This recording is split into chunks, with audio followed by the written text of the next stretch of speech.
Hello and welcome to episode 69 of Aravaipa Trail Talk Live. This is the Tushars 2022 edition. Welcome.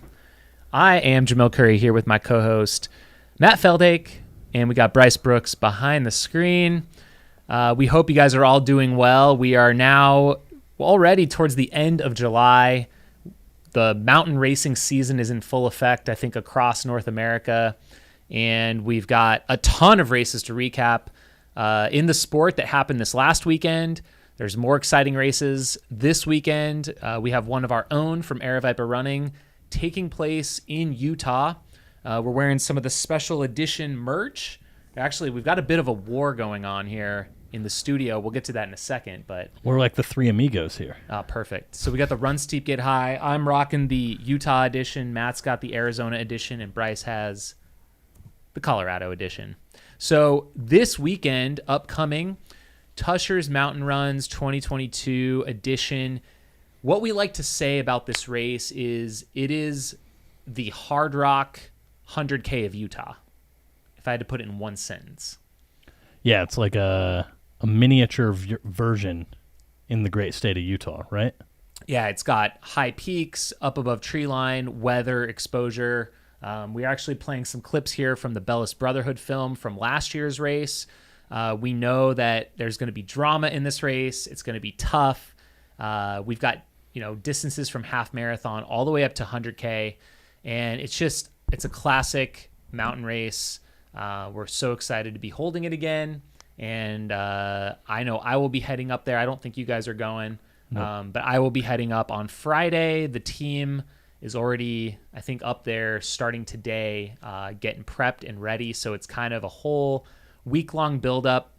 And I do have to just, make a quick shout-out to Matt Gunn in remembrance of him now for creating this race. I ran the inaugural back in 2015 when it was a 93K. Now it is a 100K and a 70K. And without Matt and his vision and for wanting to bring people out to this race, more than any other of our races now, this is probably the most pain in the ass race to put on logistically. Multiple aid stations, like the only way to get to them is to drive 2 hours. So it's wild. It's crazy. And every year I end up I'm driving all night long, picking up dropped runners, driving to pick up 2 people and then drive all the way back to the start and then all the way back. It's wild. So looking forward to it though. I still love going back up there. Yeah, I mean, it's crazy how remote that course can get and how long it can take to go from, one side of the mountain to the other, from kind of one aid station to the other. It's faster to run almost anywhere than it is to get a ride. So think about that when you might want to drop from this race, that you will actually be faster if you walked to the next aid station. So I will also say I know we don't have a formal race briefing video, but I will say for anyone that's watching this, that's getting ready for Tushars, please come prepared for bad weather. This is a true mountain race. We do have required gear, but make sure you have your space blanket in case you need to hunker down in a lightning storm. Make sure you have your waterproof jackets that are, have that fresh coat of waterproof spray. You have warm layers. These storms can be nasty. I witnessed one last year right around sunset that was pretty unbelievable. I was in a vehicle driving, and it was like the skies unleashed on us, and the runners were going across the high point of the course then, the 100K. So bring your jackets, your gloves, your warm hats, all the stuff. You may not need it in the morning or the early afternoon. It's oftentimes beautiful, even if warm out, but then it can get cold. So just be prepared, please. That's my PSA for the weekend. But other than that, I mean, come ready with your cameras, your phones. This is a beautiful course, and it is rugged, and it's amazing. That's my pitch. Yeah, and it sells out super fast. So for anyone who's interested in running this, make sure you keep your eyes out for next year's race, because I think that this sold out months ago. I think we shut down the wait list in early June. Yep. We overfilled it to our capacity, and we might have some stuff in the works for next year. We're talking about turning it into a 2-day event so that we can increase the capacity a little bit. So we would actually move potentially the half marathon to Sunday morning, maybe even add in a 10K, something shorter than the half marathon, and that will allow us to open up a few more slots for the longer distances. So we hope to get registration up and running, maybe within the month after the race. So keep an eye out for it. Don't miss out next year. It truly is. I think it should be a bucket list race for everyone to come and check it out at least once. Yeah, I mean, look at this. It's really great. Can't wait to be back up there. It's going to be good. What else is happening with Aravaipa? We got the Raised by Rams vertical challenge kicking off. Yep, that'll kick off this Friday. So anyone who's out there still, looking to get their vert fix in, go ahead and go to runsignup.com/raisedbyrams. All one word. Tell us about how that challenge is going to work this year. Yeah, so this year it's going to be a 10-day vertical challenge. You're going to have the opportunity to, cram as much vert as you can into those 10 days. We've got categories for treadmill users and non-treadmill users. There'll be badges to collect along the way. And then in addition, something that's a little bit new this year is we will have a variety of kind of different challenges throughout the course of the 10 days. So most of them are open for the entirety of the 10-day challenge. Some of them are like specific to the first weekend or things like that. But all of that information can also be found on our website. So if you just go to aravaiparunning.com, scroll down a little bit, Raised by Rams is on the homepage there. There's more details on all of those challenges, but it's going to be a lot of fun. It's a little bit different way of doing the challenges this year that is going to allow us to kind of give away some cool merch to people who are participating. Obviously, those who tune in every week see that we have a lot of new apparel coming out almost all the time. So, we'll be giving away some apparel for some of our challenge winners and things like that. So, yeah, it's going to be a lot of fun. Again, the race kicks off this Friday. Registration is open through next Monday. So even if you miss the first weekend, maybe you're on the fence and then you see how much fun everyone's having, you can still join us even after it gets a little bit underway. So it's going to be great. Awesome. Let's see, what else do we have going on? We have some night races. We just had one this last weekend. I will make a quick shout out, registration alert for upcoming Aravaipa events. So the Mogollon Monster is coming up September 10th and 11th. This is a Hardrock qualifier. The only Hardrock qualifier in Arizona. And we are nearing capacity, so it looks like we have 42 spots left available in the 100-mile race. And the race, we've actually increased some slots, I think, from last year due to where we decided to no longer hold the 100K. That was kind of around for a couple years. This is the second year of the new point-to-point course, and really a spectacular race. We might get close to selling out. We're just not sure. So if you've been on the fence about it, you might want to grab one of those slots while they're there. And then we also do have the 42K, so it's basically the Monster Marathon on Sunday. We also have about 41 spots left in that one. So that one's limited to 100 for Sunday and 200 for the 100-miler. So check it out. It's really one of my favorite events of the year. I don't know that I'm going to be able to run it this year. I'm going to maybe try and solicit my coach and see if I can get some redemption, but we'll see. Bryce, you going to run your first 100 this year or what? So I'm pacing. I mean, maybe. We'll see. 100K, I think, is my next building block. Okay. I kind of put you on the spot there. I was I don't know. He got so excited he almost committed to it there. I'm pacing. I'm pacing Matt Halverson at Mogollons this year. So we'll get a little more course experience. I'm going to be up doing cabin loop this weekend, which would be fun. Nice. Have you run up in that area much? More backpacking than anything. Yeah. Of course, the Arizona Trail goes through there as well. Right. Yep. I did a lot of Arizona Trail practice backpacking through there. Year-round water. I mean, it's hard not to beat until you get hit by a monsoon thunderstorm, and then it gets real pretty quickly. And if you are wanting to check out the rim and that area, which is incredible, if you want to do it for free, there's actually a MOG training run, the third one that we've had this summer, Saturday, August 13th. That will be the Pine Trailhead to Donahue. Pine Trailhead to Donahue, and then probably back to Pine Trailhead, I'm thinking. They're going to do a loop. That's what I'm thinking. A loop? I think so. Yeah. Cool.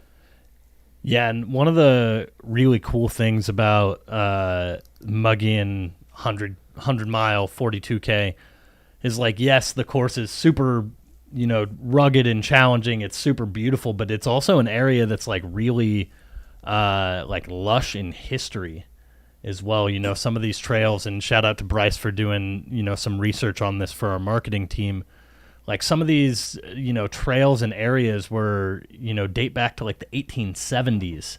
And have just, they've seen a lot. You got the historic cabins up on top of the rim, and it's a great blend. You got the Highline Trail down below, part of the Zangray 100K now.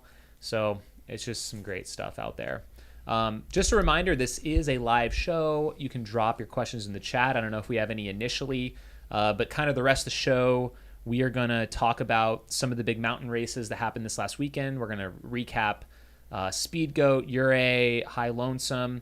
Then we are going to get more into Tushars preview. We want to talk a little bit about the athletes that are going to be showing up and what to expect there. But do we have any questions? Only one from Julian, who volunteers quite a bit at our events. Is Tushars hard? Asking for a friend. Yes. Come and find out answer for yourself. Yeah, it is challenging. You get up to 11. What is Delano? 11.3, I think, is the high point. Some of the peaks are up at 12, but that is the high point that we get to. So it's good stuff. Love it. Sweet. Well, I guess definitely drop your questions. We'll have a dedicated Q&A portion at the end, and we of course have I always forget the name, our quick rundown. Quick takes at the end. So looking forward to that. Where do we want to begin? What race caught your eye this weekend that you want to start talking about, Matt?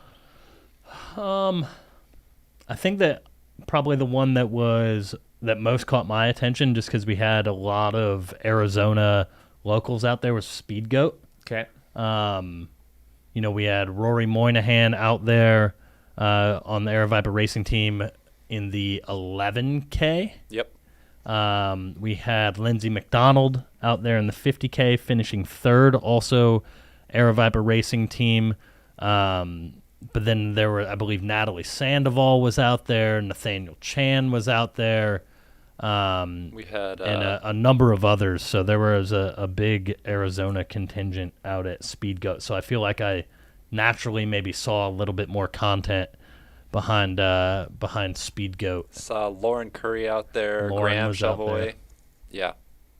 Cool Right on, yeah. This is part of the UTMB World Series. Speedgoat, Carl Meltzer's race, joined at the series this year. They had 3 races up in Utah. Addie Bracey took the win, commanding win by over 30 minutes on the women's side for the 50K, which is the longest race. Like you said, Lindsay McDonald was third, Lauren Curry 5th, Natalie was 8th in the 50 to 54 age category. Yeah, some of the results might be a little mixed up. Yeah, like I think they had Nathaniel Chan in the women's 11K. David Sinclair third. Also 50 to 54 age category. Man, they really grow up fast these days. But he ran a 5:09, had a smaller win victory, 6 minutes over Eric Sorensen, Michelino Sinceri, and then Matt Bellis was 4th. Brian Whitfield is a name I recognize, 7th. Morgan Elliott 10th. So it seems like a lot of the guys that were out at Broken Arrow kind of went over to Speedgoat this year. I mean, they usually do. Yeah, it's been a pretty competitive race for quite a few years now. So yeah, that's cool to see. Yeah, the fields there were pretty solid. So it's really cool to kind of be able to see some of the content flowing through social for that race. Next up, I guess we'll head to Colorado for a couple big mountain hundreds. Ooh, before we do have one question. Does UTMB now own Speedgoat, or is it a qualifying race? They now own it. They own it. Yeah. Anything that's by UTMB is owned by UTMB. By UTMB / Ironman. Ouray 100. So this is just a week removed from Hardrock, and this is kind of the, one of the alternate races in the San Juans. If you want to get 100 miles in, it has more climbing and a worse finish rate, it looks like, as you can imagine. It looks like they had 49 finishers or 50 finishers, and oh wow, what is the cutoff for Ouray 100? I'm now having to ask that question. 48 hours? That's what I thought. Is that true? I'm not doubting you. I want to say it's 48. But that's what I was thinking as well. Let's see what. But then it looks like there were some finishers it has to be longer. Because there's finishers with. Okay, cutoff for official finish is noon. 52 hours. 52 hours. Okay, perfect. Yeah. 24 for the 50 miler. Got it. So they did have finishers, a lot of finishers over the 48-hour mark, actually. They had 36 under 48, and then they had 14 more over. So Durango local Miguel Medina, he's done a lot of obstacle course racing in the past, and he also, I believe he won one of the Durango Skyline races. Yep, he won the 50K. The 50K, he had a pretty good time there, so that's a great build-up. So Durango Skyline back in early June, and then he took the win here, and he was so close to breaking the 30-hour barrier. What was the final time? I want to say it was like 30 hours, 27 seconds, 27 right? seconds. Yeah, so 27 seconds over. No one has broken 30 hours on the Ouray 100 course before. He was agonizingly close. But and he has the course record. He now has it. Yeah. By 2.5 hours. No. What? Oh, no. Sorry. He won by 2.5 hours. Sorry. 46 minutes. 46 minutes. Chris Price ran a 30:46. So, but still, that's impressive.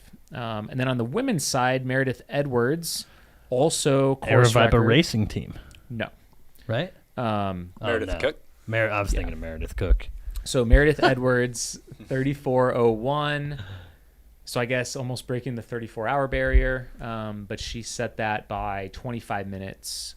Both of those records previously were set in 2017, so maybe there was a weather thing. Maybe it was decent weather. I'm not sure. I'm just speculating, but also great athletes. So, man, only 7 female finishers in the 100-miler. Yeah.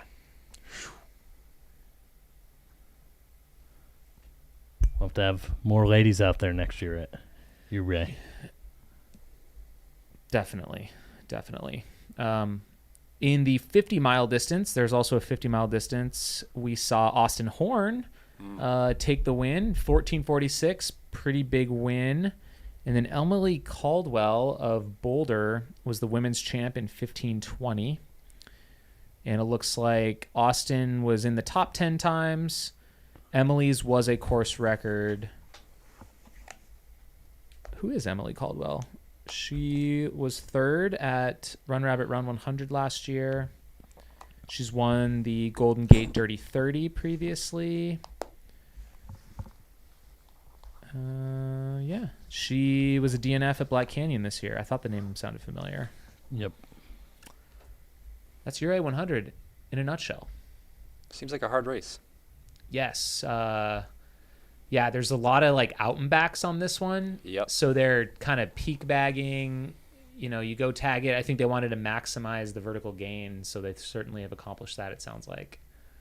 Yeah, I had a buddy, Aaron Barber from Phoenix, went out. He's doing it as a training run for Mogollon, which is quite the training run. He did the 50 or? He did the 50 mile as a training run. I think he ended up hurting his foot or ankle on one of the last climbs, and I think he dropped at like 36. Sounds like it's not too serious. Like it's not going to be an issue for Mogollon, but it seems very technical, like everywhere outside of Ouray. Maybe one of these days. Put it on your list. Yeah, way down there. What else happened this weekend? We got a high Lonesome. Yeah, we were going to talk about the high Lonesome as well. Pulling up the results. We actually had course records Annie on Hughes? both the men's and women's side this year. So Annie Hughes, second overall. Not a surprise to see that. Cocodona legend, Annie Hughes. So she, first time taking on this course, she ran a sub 24, 23:40. And then Ryan Smith, who was third last year at Hardrock, he's won this race before, and he broke his own course record by about 4 to 5 minutes. He ran a 20:58:57, way out front, I think from the gun pretty much. We saw Scott Traer got in off the wait list a couple weeks before. He did have to drop out. I haven't heard yet why. Maybe something to do with placing top 10 at Western States a month ago. Yeah, I mean, just guessing. Yeah, I mean, after that Western performance, you've got to probably be pretty cooked physically and mentally after you just push everything you have into like one big effort there. Well, even people that run Western States well and then try and go UTMB, and that's like a whole month later, so you have 2 months. I mean, 1 month after States and running that kind of a time and that aggressively, I don't know. Not usually going to turn out super well, but kudos to Scott for towing the line. Let me see if I can find out how far he made it. I want to say it was 60 something, maybe around the 100K mark. Yeah, mile 68.7 in 16 hours. So it looks like he was around second place at the time. So he's probably running in second most of the day, and probably could have walked it out and got a finish, but it's not always in the cards. Sometimes you want to live to race another day. What's that? Said live to race another day. Yeah, it happens, So yeah, he made it to Monarch Pass and pulled out. So, oh man, right there, look at that. Ooh, it just looks fake. It's so good. It does. It does. Man, a lot of really strong performances there at High Lonesome. Devin Yanko in the field there as Devin well. Yanko got a finish. She was fourth female, solid run. Let's see what else we had this weekend. Ouray, High Lonesome, Speedgoat. Those are kind of the main ones that I see. I don't know if anyone in the chat has anything else that they noticed out there. And let's see, what else do we have this weekend? Oh, Grand Mesa Ultras. That was one of my favorites. That'll be this weekend. Well, aside from Tushars, which is obviously the big story this weekend, Tagger Van Etten making his return to the ultra distances. Really? This I didn't hear about this. What's happening? He is running the Badger Trail Races 100 mile put on by 10 Junk Miles. Oh, shout out Scotty Coomer up in Wisconsin. Nice. So TVE making his return to the sport. We knew he couldn't stick around or stay away for too long. We've got looks like the Never Summer 100K. I know that's a big one put on by NAR runners. Burning River 100 is also this weekend. That's usually a pretty competitive race. 16th annual, it looks like, in Ohio. It's a point-to-point.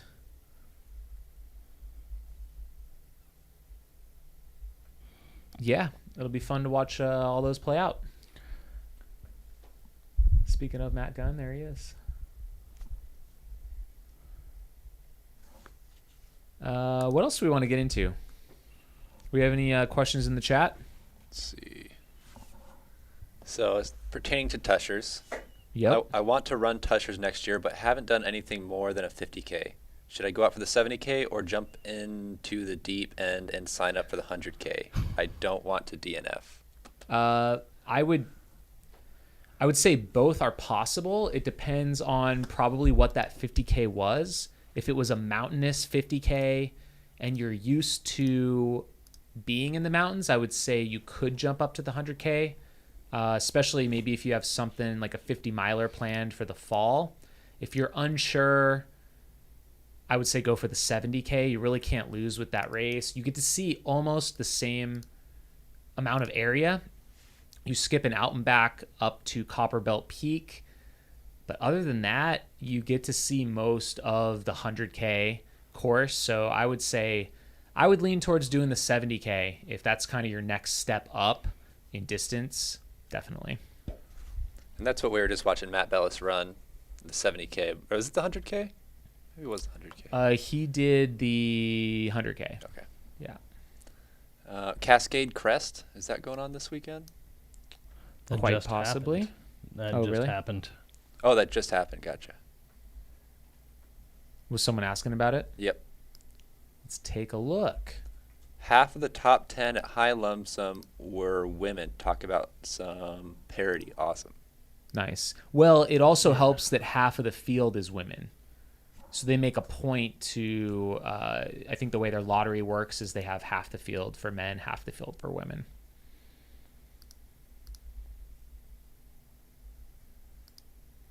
So Jesse, okay. So Jesse Lang won Cascade Crest in 1907. And then the women, Hannah Bright won in 23:31. This is for Cascade Crest. That's a pretty solid time For to go under 24 hours on the ladies' side at Cascade Crest. I mean, the course record's 1925. Oh, jeez. Oh, I guess it puts her an hour outside of the top 10 still. Yeah. And then, it looks like a bit of a slower year. Not sure Yeah, the if that's men's just the side. competition-wise, but Seth Swanson has the course record in 17:56. Yeah. Winning time this year was 19:07. So About 20 minutes outside of the top 10 on the men's side there.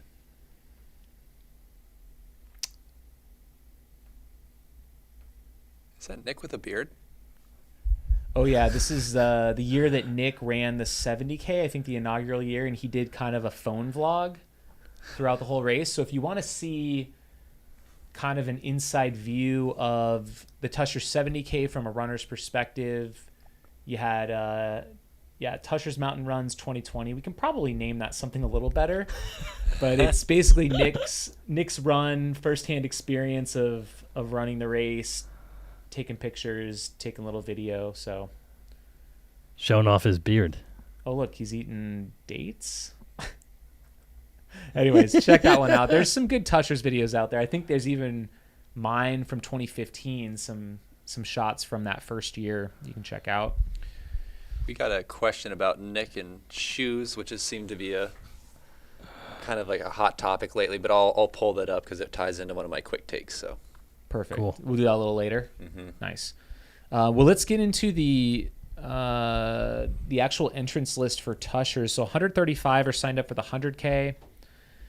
We've got 118 for the 70K. The marathon has 95. The half marathon has 113. So in the 100K, it looks like some of our top seeded runners.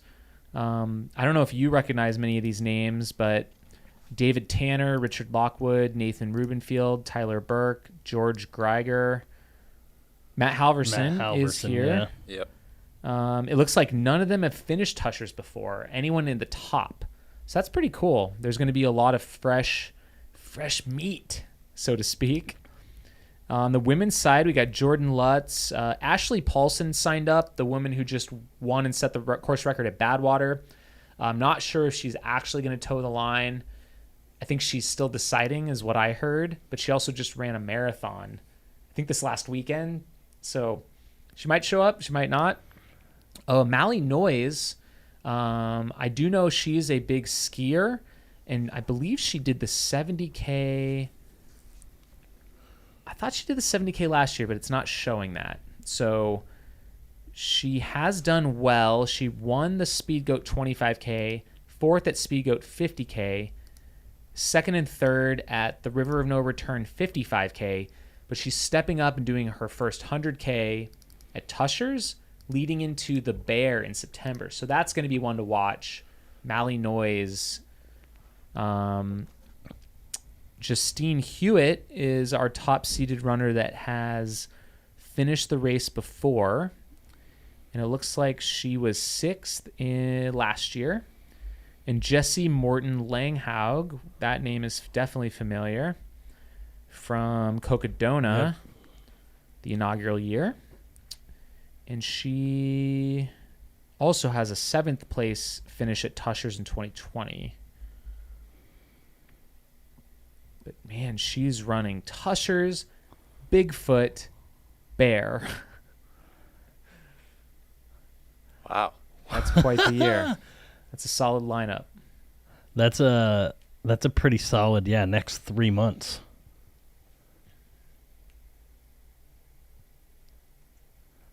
So, a lot of fresh faces on actually both fields. There's just a handful of finishers for the 70K, too. So, it's awesome to see a lot of people are coming out for it. Oh. So, you got something, Bryce? Aid Station Fireballs in the chat. Looks like I had. Is Jen Laughlin still running it? I don't know what distance she's running it, but I believe she's still running it. Correct? Our very own social media manager, Jen Laughlin. Great question. She is running the 100K. Cool. Right on. Last year she did the 70K, and then she went on to finish the Mogollon Monster. So she figures she's got to up her game. She wants that extra Tushars experience, you know. We've got Andrew Bellis signed up for the 70K. Oh, do we? Yep. Georgia Porter, Flagstaff's own, also in the 70K field's pretty solid. That is legit. Yep. Yeah, quite possibly. Yeah, we'll see. Maybe more stacked than the 100K. Ooh, Jerome Jordan. Nice. There's some good names in here. So, Georgia Porter coming off a 3rd place finish at Broken Arrow, 52K. She also won the Crown King Scramble earlier this year and was 2nd at the 60K at Black Canyon. I would expect her to do quite well here. Teresa Kaiser is also in the field. She, I think, had a top 10 at Black Canyon in 2021, I believe. Yeah, 10th place at 2021 Black Canyon. Sarah Skirm of Utah. She looks like she wins a lot of local 50Ks. Shout out to the Capstone 50K Turtle Millers race in St. George. Kind of that southern Utah, Nevada area. She looks to be cleaning up over there. So she won the Firefest Ultra 50 miler in Nevada, and first overall actually. So nice. She's going to be hopping into the 70K. Let's go. She's probably been training on the course, I would imagine, since she looks like she lives in the area. Let's see. Other than that, I'm trying to see if there's anything else interesting. The marathon distance. Charlie McKee's coming back. Yep. Shout out to Steph Gardner. I think I saw she got in off the wait list recently. Yep. She's also signed up for Bear later this fall. Nice. Great training run for that. Absolutely. Aubrey Meiser. Black Canyon 60K winner.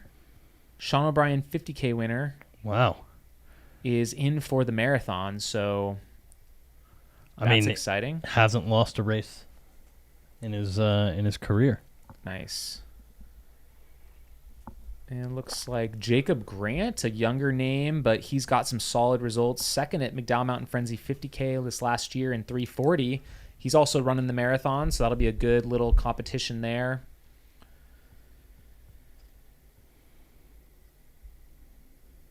And, let's take a look at the half marathon. Sometimes we can get some real fast guys there, too. Alex Ladd, he's got, it looks like our winner from last year. He's coming back. He had the 5th fastest time all-time last year in 2:05. A bit off Craig Hunt's course record of 1:48. But he battled it out with Ryan Roanhorse last year. Doesn't look like he's coming back, but shout out to John Willman. We got Vivian from Tucson. Looks like she's signed up. Shout out to Viv's as Vibes. Our top women's seed.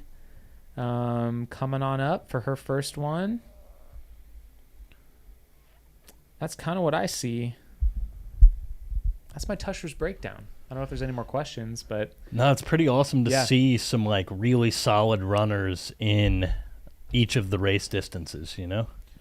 We will have some live updates from the course this year. So, yeah, check out live.aravaiparunning.com this weekend. It's going to be a good time. There's going to be a lot of people like to camp out for this race. So Eagle Point Resort, which is where the race is held, we've got a couple lots that are just dedicated to camping. So come out, camp with us, enjoy the weekend, bring rain jackets. Yeah. We'll have packet pickup on Friday with our store. You can check out some of these new T-shirts there, pick up your Utah merchandise, and there is a pre-race feed you can get in the lodge there. But yeah, other than that, I think thank you to the community. I just got to say this real quick because we do have quite a few volunteers this year, which is a first for us at Tushars. So I'll just continue to say, if you want to volunteer, I believe we will still welcome you, but it's nice to see people kind of spending their weekend up in the mountains. I think Alunite is the one we're still hoping to get someone to take over. But it's kind of a great way to spend the weekend in the mountains, supporting runners. You can definitely come and camp out at one of the aid stations for the whole weekend. So if you are listening to this and you want to come out, or you're going to be out there anyways, you want a chance to see your runner, it's limited on crew spots. That's a way to see your runner on course. Please let us know. Reach out. Do you have any personal preference between a rain jacket versus a rain poncho for this race specifically? Definitely a rain jacket. With the wind can kind of rip through a rain poncho, I would almost always recommend a rain jacket. And then a general running question. What causes nausea and how do I avoid it in a race? Hard to push through it even when the legs are still feeling good. And if I could figure that out, I would not be here right now. No. I think there's a number of factors. It could be a nutritional imbalance. Sometimes it could be altitude. I don't know. Salt? Possible, yeah. I would say I'm not the most knowledgeable on this subject, but yeah, I agree with you. It can be extremely challenging. What I found sometimes works for me is like, sometimes if I do too much sweets, it can be a problem. So kind of mixing things up, getting some savory foods, kind of balancing it out. I think doing your best to test things in training is huge as well, right? Because your stomach is used to like absorbing a meal and breaking it down while you're sitting at a dinner table and not, trying to climb up a mountain or run on a flat section. And so part of it is, training your gut and your body to kind of metabolize or break down foods at like elevated heart rates. And some of it is, a lot of it is like kind of trial and error, right? It's how you solve a lot of problems.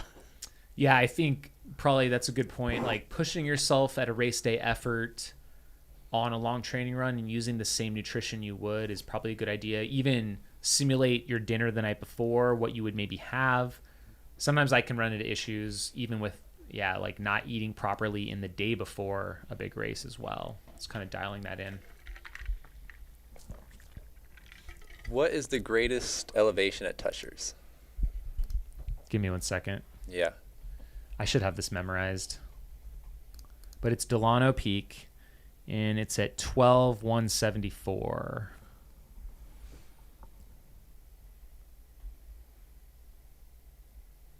Although the sign on top of Delano Peak says 12,169. So there is a cool sign right there. And Jubilee Page will be out there taking your photo right in that area. So keep an eye out for her. But yeah, that's a great spot to kind of take a little break, soak it up. It's pretty high up. It's high up for Utah. There's not a whole lot of peaks higher than that. Are we offering lightning repellent? I don't think so this year. think we ran out. But yeah, if there's lightning, I mean, get to a lower elevation. Don't go over the highest peaks when there's a lightning storm. I've had to hunker down at tree line before course marking. Yeah. But the problem is when you stop, you get cold. So that's where even having like a foldable space blanket can be so important, where you can actually cover yourself up, get out of the wind, even on top of having that rain jacket on can be super important. Does the 70K also hit the high point? All races do, Nice. even the half marathon. Love it. The half As they marathon should. does an out and back basically to the high point. Okay, Yeah. cool. And keep an eye out for the mountain goats. The mountain goats are usually, there's a couple herds running around near Delano. So there's these white mountain goats live up there. It's a unique part of the race. We got the real speed goats. Tushars, baby. The OG Speedgoats. What do you guys think? Should we jump into some quick takes? Yeah, let's do it. Let's do it. Yeah, and drop any other questions you have on anything.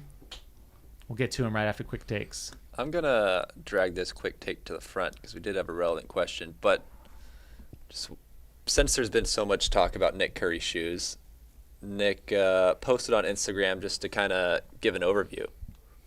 And, I mean, he's basically running in road shoes.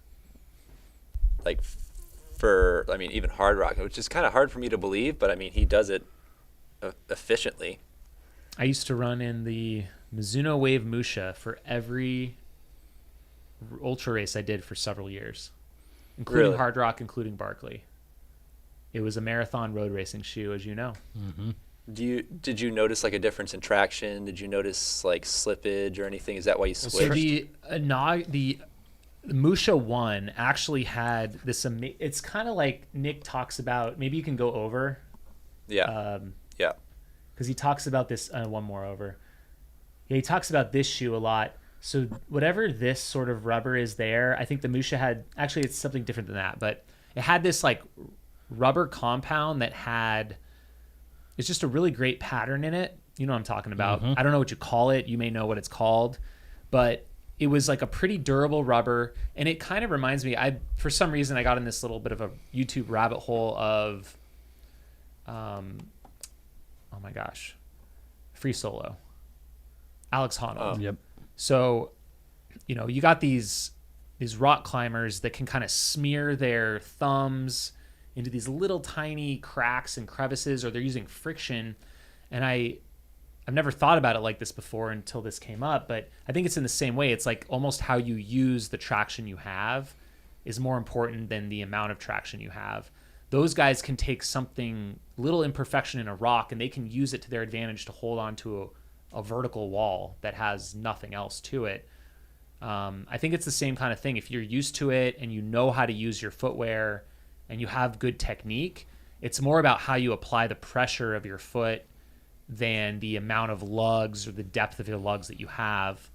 And I think that's how it is here with Nick and some of these road shoes. And from my experience, it was more about getting used to running in a road flat, toughening your feet up, and like kind of knowing how it would react stepping on different surfaces, whether that's a rock or if it's large boulders or a loose scree field where you might act differently. You might go with the flow versus kind of dancing from rock to rock and things like that.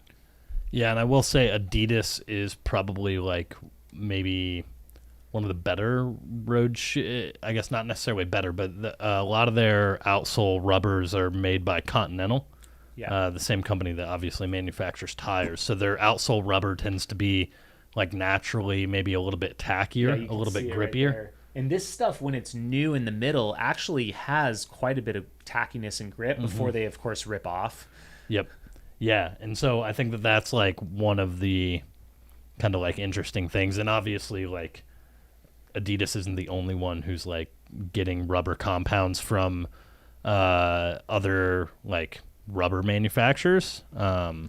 But I think that that does help. And then again, having like real efficient running economy. And not every road shoe is created equal. I think it's important. Like if you grab something that's completely smooth on the bottom, it's no matter what you do, it's going to be real tough. Like on a muddy section, you're going to you're gonna be all over the place. But if you have at least a portion of it that does have that grip or that better rubber or something, you can start to learn how to use that in a way that can be helpful. So the question that was relevant to this, I don't know if we've discussed specifically this before. I think maybe we talked about Arlen Glick and his shoe deals. How is it that Jamil has a major shoe contract, but his record-setting brother Nick Curry does not? I don't know if that's shots fired. Follower count? I don't know. I mean, it's something to be. I think brands do look at that for sure. Yeah, I mean, 100%. Like, yeah, I make all these YouTube videos and like, yeah, have gained more metrics, I guess, but not to say I'm more deserving. I'm in just in a little bit different category. So, yep. I think, yeah, I don't know. Nick could probably get one. He could probably reach out to a bunch of brands, and I bet he could sign a shoe deal. I don't think he would have a problem doing that. I don't know that he wants to, or maybe the ones he would want, I don't know. Maybe he could do Adidas. Who knows? He doesn't have an agent. He's not pursuing it. I think that's part of it. Yeah, for sure. And I think like just the landscape is always evolving, right? Like a decade ago, it was only how fast you were was the only thing that mattered. And then it shifted to maybe a little bit more the opposite direction where they only cared about your influence and your reach, right? How many like people can you communicate with for the brand essentially? And now I think it's maybe a little bit more in the middle where they care about how fast you are, but they also want you to be active on social, talking to your audience and representing the brand in like a more forward way. So I think some brands and companies too, they're doing a mix of both, right? Yeah. They have different categories. Like, I mean, at the moment, I'm not like the Solomon athlete that's competitive, which makes me sad, but it is what it is at the moment. I'm more of like the inspirational, they call it, is like my category, working with them right now. So it's like, it's probably more about the fact that I share so much about my training journey and what I do with Aravaipa and, with these big projects that I do, doing all these races, not necessarily how I'm performing at the moment. It's not as important. So hopefully that answers your question. Jackson in the chat says his first 50K is coming up and it has a lot of stream crossings. Do you have any thoughts on dealing with that? Probably do it in training. Go get your feet and your shoes wet. I would say for 99% of races out there, it's not something where I would say, change your socks and shoes after you go through it. While certainly, especially for something I will say as short as a 50K, it's certainly, if that's your first one, it's your longest run ever, and it's a huge deal. But for me, like, we're running Hardrock, and it's impossible to keep your feet dry for long. There's a lot of mandatory crossings. But I was able to change my shoes a couple times. I think out of Ouray, I was able to keep my feet dry, actually all the way from Ouray, almost all the way, I think, to Cunningham, actually. It was a low water year, though. So, but in general, I think, finding how that water will affect your feet is important in advance. And there's some things you can do. Some people will apply like a balm or something on their feet to kind of repel the water. Sometimes the certain kind of sock you wear can dry out quicker, or certain shoes will drain better. But I think in general, majority of runners will, get their feet wet and just kind of have to work through that. And everyone's feet, I will say, reacts differently to it. Yep, for sure. I think that's why it's important to test it before race day, so that you have a general idea of how your feet and how your body's going to react to moving when they're wet, And maybe you'll find that, like, if I get my socks and shoes wet, I have this, like, hot spot that develops around my heel. Maybe you can tape that up with, like, a waterproof tape, something like a rock tape or a kinesio tape that can, once it gets wet, it can still, that friction won't impact you. And that's kind of what oftentimes causes these blisters and these issues is there's friction. And so if you can reduce that, if you are negatively affected by that, then that could be helpful.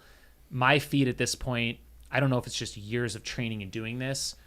I can almost wear like any combination of sock and shoe. I'll sometimes get a little bit of a hot spot, but it usually doesn't develop into a full-blown blister or something that's going to negatively affect me. The caveat to that was Cocodona. But that's a whole nother thing. That was like after, 4 days of running.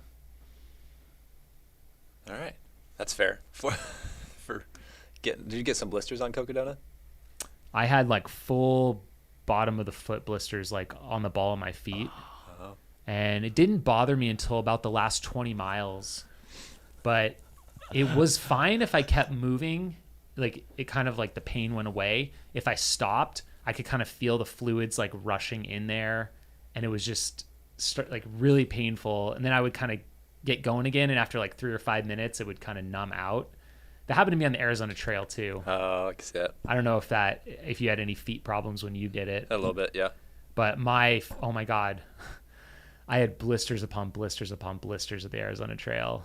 And then at some point, it's just like the first hour was really painful, and then it would just kind of numb out, and I would just go all day. And yeah, I just can't feel my feet until I stop. How was coming down Eldon Lookout Road in Cocodona with blisters all on the bottom of your feet? As long as I kept moving, it was okay. But if we stopped to look at the trail junction signs or, take a little breather, the pain would come back. And the next morning was the worst pain I've been in probably after a race.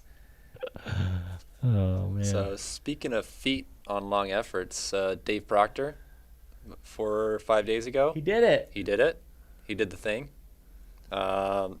Entirely in a cowboy hat, which I absolutely respect. Love it.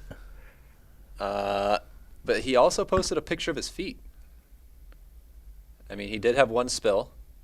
Jeez. That's a great photo. The cowboy hat was not He looks it's like a blood tear. He looks so sad. If it weren't for his hydration vest, you would think it was like out of a Western movie. Oh my gosh. Nothing. They're beautiful. How? He wore Ultra Riveras, which aren't the most cushion road shoe. Swiftwick socks. Yep. Nice. Good for that sock company. That's some good PR right there. there. Seriously. No kidding. What else we got in the quick takes? Let's see. This was from the 5K last night. Last week, sorry, thank you. Jacob won it by quite a bit, which I didn't catch it. Wow. Jacob Ingebrigtsen. Thank you. The fact that Jamil knew that is pretty insane. Come on. You've been talking to Skylar? I knew about that. But something happened that doesn't normally happen in 5Ks. Is he actually got out of line as if he were in an ultra marathon and got a cup of water and then come back to win it. You're allowed to do that? Apparently. They had water tables out for the 5K and 10K because they ran them midday and it was pretty hot. Nice. That's cool. Where's the guy that just like brrr, and then grab the last one? I've never seen that in a 5K before. That's Me either. Pretty awesome. Yeah. That was pretty cool. So maybe soon, like grilled cheese sandwiches and bean roll-ups. Have like an aid station, or you see him running around with like a naked belt, Oh yeah, like a Solomon pack or a couple hand bottles. Yeah. Oh, that's ridiculous. This is a little bit older, but this is how I see the future of man against horse, man against Tesla. So in this challenge, I don't understand. You don't understand? I don't understand. So this runner basically went against Tesla on a full charge, and they both went the same speed until the Tesla completely died. And if you go the same speed, obviously the guy is going to outlast it, right? So it just followed him? That's my understanding. So how far did he have to run? 77 hours. Say ultramarathoner Robbie. He ran like 300 miles to prove proving this? Maybe nothing. 242 miles. Yep. Oh, man. This is the ultimate gimmick run. What better opponent for a modern take on the man versus horse race? And then there was also the banana runner that went out at the Arizona. I saw this. I don't know if I can pull this up real quick. I think there's just there's so many records that you can go after and like little niche things. Well, there was this big battle between Pam Reed and Dean Karnassus at one point that was like, how far can you run, quote unquote, nonstop? Meaning you don't walk, you don't sleep, or maybe it was just you don't sleep. And they were like trying to come up with this record, but it's like, you know, it's kind of done outside the confines of a real competition, and the rules are somewhat vague. I don't know. It reminds me of that. I thought maybe. Oh, yeah, this is the one. This is from the Arizona Rock and Roll Marathon from this year. But this gentleman wore a banana suit, ran a 2:44 marathon, and is now in the Guinness Book of World Records as the fastest man to run a marathon in a fruit costume. There's a lot of those. Like Ian Sharman would do a ton of those, like as Elvis or dressed up as all kinds of different things. Yeah, they have so many different costume categories. Yeah. Hasn't made its way to like the 100-mile distance yet. Fastest to run 100 miles in a fruit costume. We're just going to put it out there. If Jeff Garmeyer watches this. Whoa, scandal. Scandal. I've never heard of this. What? So I don't know how trustworthy Run Repeat is. It sounds like some of their stuff is a little borderline. But like they're compressing. Or if the other thought is that if you're stepping in it, then it compresses the foam to a point where it might be closer to zero drop. But 3 millimeters, I feel like, is significantly more than zero drop. You can tell just looking that it's quite a bit bigger there than there. Yeah. That is an Ultra. What shoe is it? That is the Altra Rivera. So that's the same shoe that Dave Proctor ran his and Trans-Canada. And they still claim it's zero drop. My understanding. So I don't know. I mean, I would be more inclined to run in a shoe that was 3 millimeters of drop rather than none. Yeah, but if you're an Ultra person, would you be, like, if you're an Ultra fan and you've bought into zero drop, foot-shaped toe box, those kinds of things, you might not feel great about this. However, again, probably still needs to be some further research into the drop, and you're right, a lot of it depends on like how the manufacturer measures if it's weighted the down. Drop. Yeah. But I thought it was interesting. Yeah, I mean, I don't like zero drop personally. I prefer a drop and even a decent drop. That's just my 2 cents. I'm there with you. I had some lower calf issues when I was running in the Ultras for a while, and I switched out. Build up to it, Bryce. I did the whole Arizona Trail in them, and then I started running in them. I thought I was there. Did you train up with them prior? To the Arizona Trail? Yeah. Oh, I had no problems on the Arizona Trail. It was when I was afterwards I started running. Oh, okay. And that's when I noticed it. Yeah, so that is. You'd think that would be enough warm up. That's what I was thinking. It was not. They worked well for that though. They worked great. Nice. The Lone Peaks, yeah. I don't know what to say, but that seems like we need to do some investigation. Maybe we'll have to swing by Soul Sports with a little saw. Yeah. Seems like a great video. Next race potentially. There's actually a lot of these. These are packed burro races. This guy has a pretty cool GoPro with the stats. There's a burro race over in Superior, right? Yep. Yeah, there's it's like Colorado and Arizona. See these grids? That's the poop. That's the poop thing. That's the poop thing because they do poop. Or it's the poop right there. See it ended. So they bet you like buy a poop spot.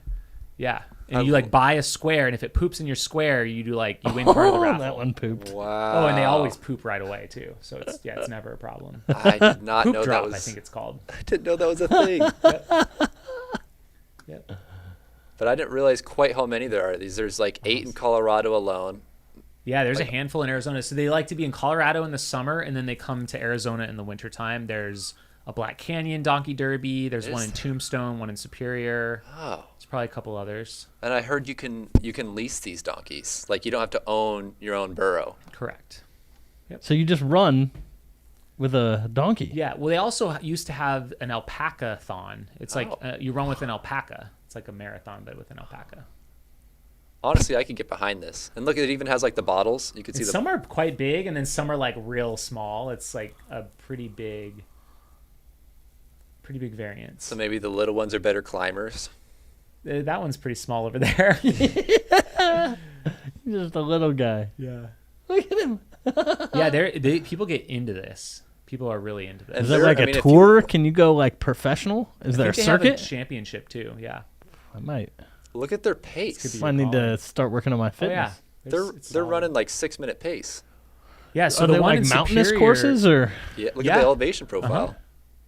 Yeah, they start they're always in towns, typically, but yeah, they head out on the streets, then they go into the mountains, and then they come back and finish in towns. I think the Superior one's around 12 miles is the long course, and then they've got shorter courses as well. There you go. I bet it makes it tough to pass, huh? I mean, this is an interesting one because it's an out and back course, but they're not all like that. Oh, dang! Oh. I don't know if that's just the angle, but that looks like some crazy exposure. Wow.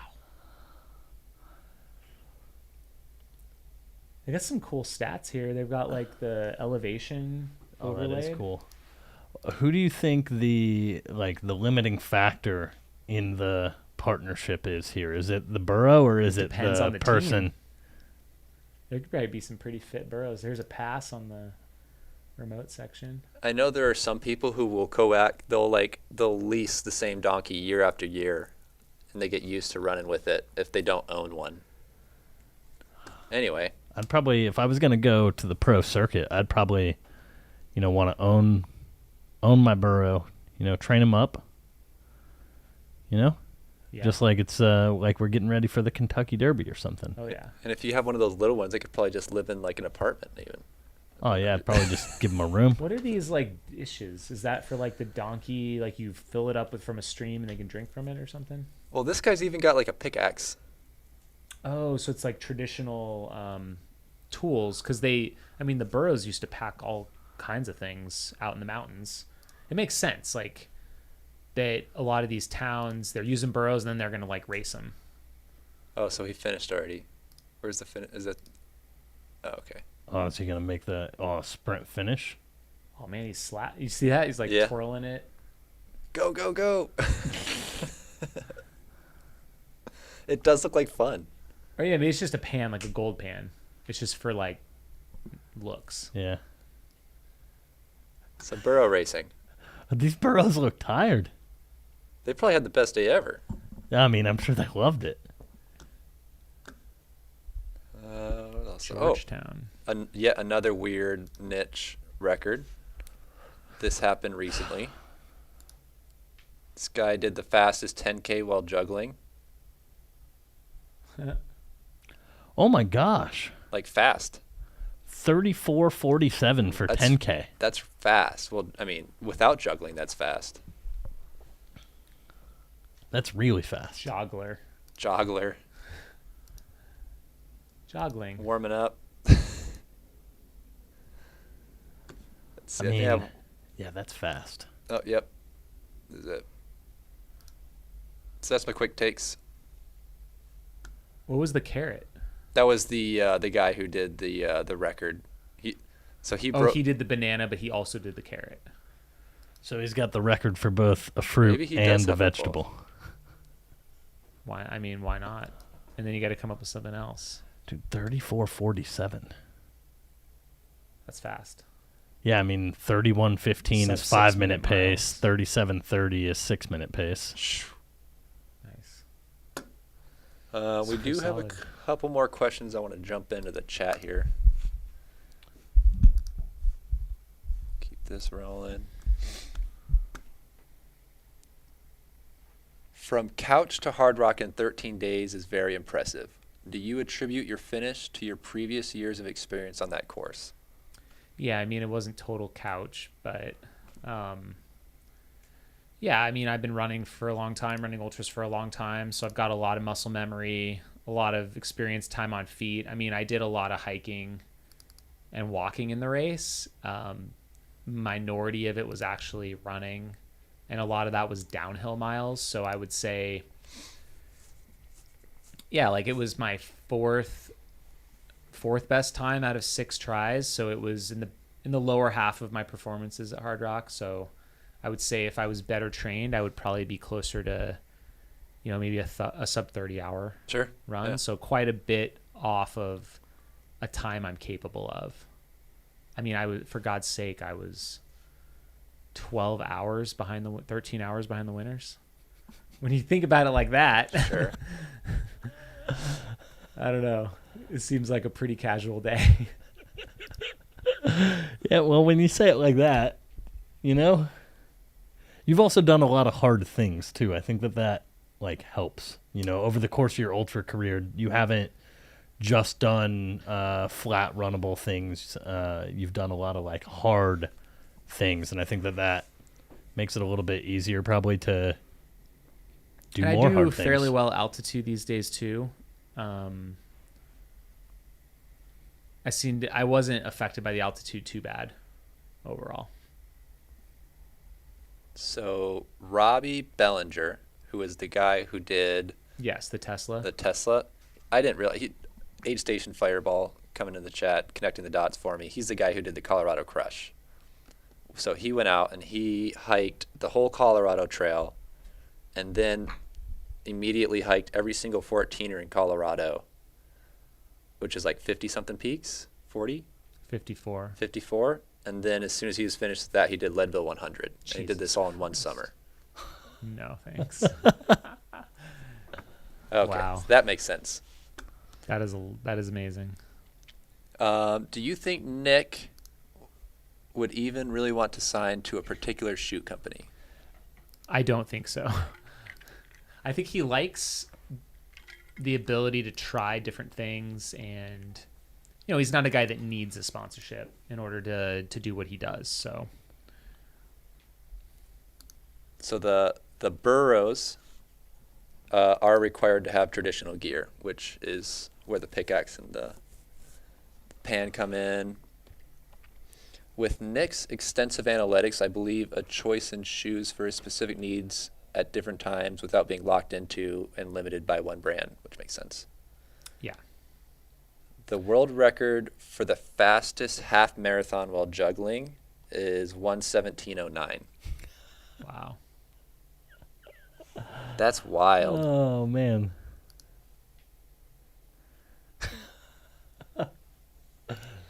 See, I think that's sub 6 minute pace for a half marathon. No big deal. No, while juggling. I feel like Sage Canada should give it a shot. Can he juggle? Is he a juggler? Really? I know he's a man of many I'm pretty talents. sure he can juggle on a unicycle. That would not surprise me at all. Yeah. Burro racing has a try. You swim with your donkey and then you bike with your donkey? Or maybe you ride the donkey? Yeah. Oh, that'd be cool. You ride the donkey, you run with the donkey, and then you're both swimming next to each other. Get really connected with that donkey. Oh, yeah. Dude, I need to research this pro circuit. I need to see what I need to do to qualify. God, look at that. Okay. So the guy who did the 10K also has the half marathon, the same guy. Oh, it makes a little bit more sense. He probably has a stupid flat 10K PR too. I wonder if he trains like that every day when he goes on his normal jog. The thing is if you're a real efficient juggler, you probably don't need to be a ton faster. Yeah. He probably doesn't need to be a 29-minute 10K guy. If he's just a really good juggler, maybe he's a 32-minute 10K guy. Sidecar donkey.